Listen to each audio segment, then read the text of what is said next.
कधीच नाही चुकणार तुमचे फेवरेट टीव्ही शोज झी5 सोबत, तेही एकदम फ्री। ते म्हणतात ना, तसं कुत्र्याला भुंकणं शिकवावं लागत नाही, तसं मनीषला गाणं शिकवावं लागलं नाही। काय बोलताय तुम्ही?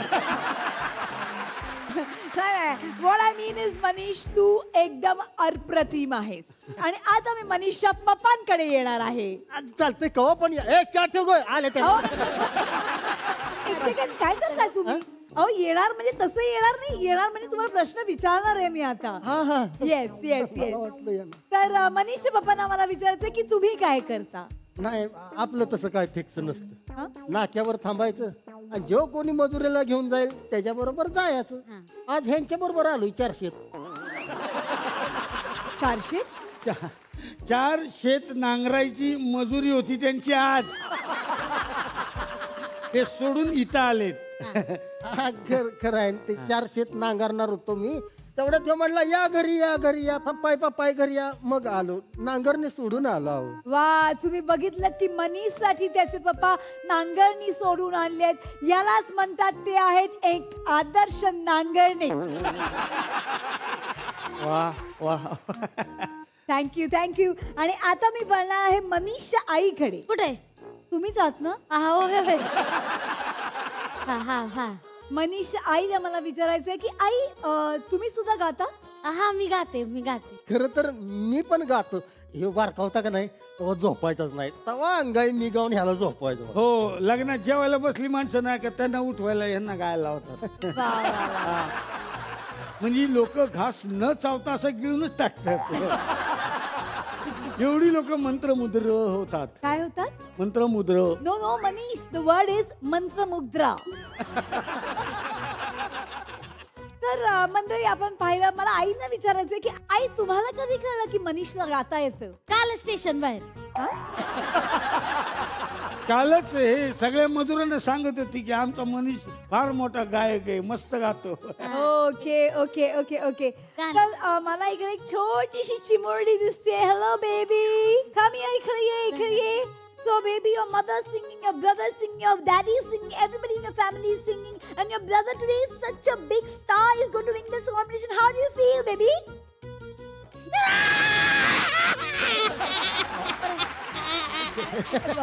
काय झालं तिला? इमोशनल झाली ती, इमोशनल। अहो नाही, तिला कोणीतरी मारण्यासारखं रडते ती। नाही, ती इमोशनल अशीच रडते, इमोशनल। Okay okay. पोरा आला, पोरा तुझा बाप आला, तुझा बाप आला, पोरा आला, तुझा बाप आला। एक मिनिट, तुम्ही कोण आहात? मी याचा बाप, याचा अभागी बाप आहे मी। माझा पोरगा एवढा मोठा सिंगर झाला, पण त्याचं मी कौतुक करू नाही शकलो। ये जवळ ये, मिठीत घे मला, मिठीत घे। एक सेकंड, काय चाललंय?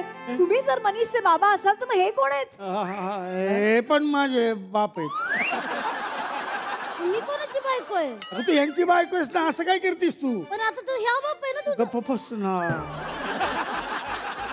एक मिनिट, हे सगळं काय चाललंय? तू सांगतो, थोडा वेळ द्या।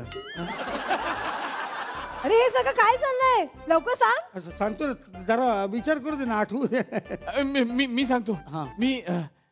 मी याचा बाप आहे, खरा बाप याचा, पण परिस्थिती अत्यंत गरीब। सांगतो, याचा जन्म झाला आणि याची आई आम्हाला सोडून निघून गेली। कसं काय? काय माहिती, याला पाहिलं आणि म्हणले, अरे बापरे, मला नाही जगायचं, असं म्हणून देवाघरी निघून गेली। हे पोरग माझ्या पदरात टाकलं। ओ माय गॉड, बघितलं तुम्ही किती इमोशनल स्टोरी आहे ही।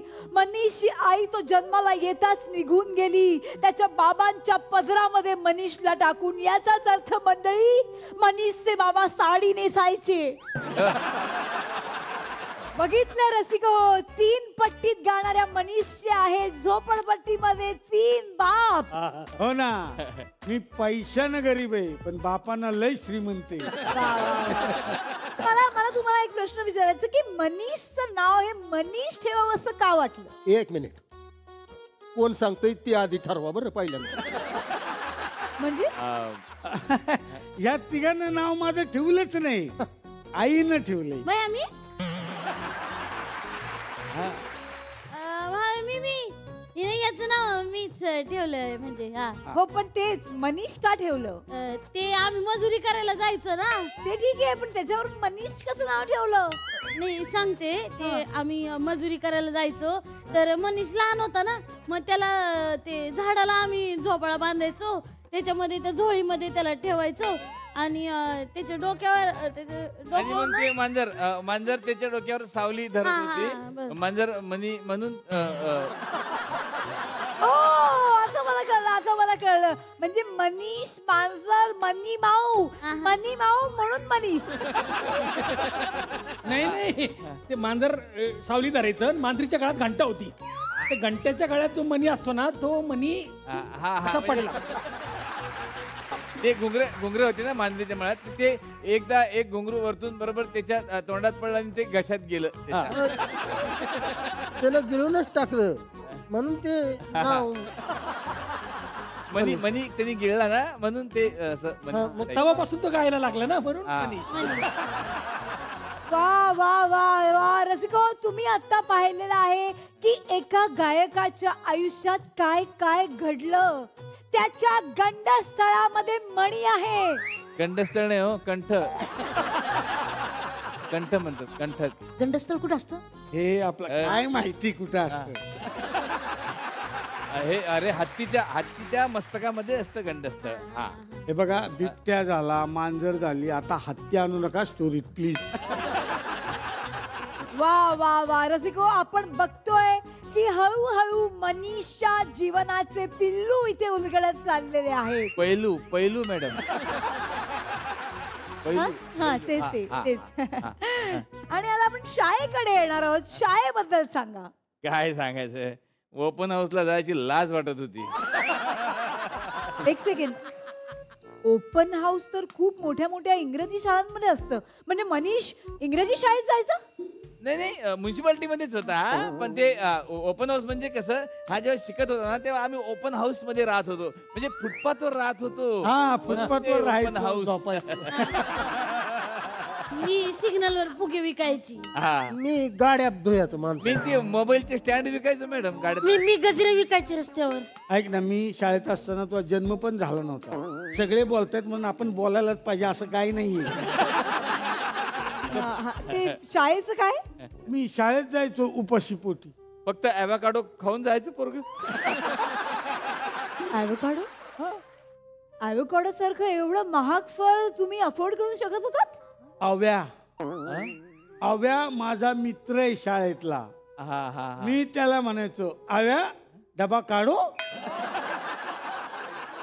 काढू आपण जेवूया. झी5 ॲप डाउनलोड करा आणि पहा सर्व एपिसोड्स एकदम फ्री.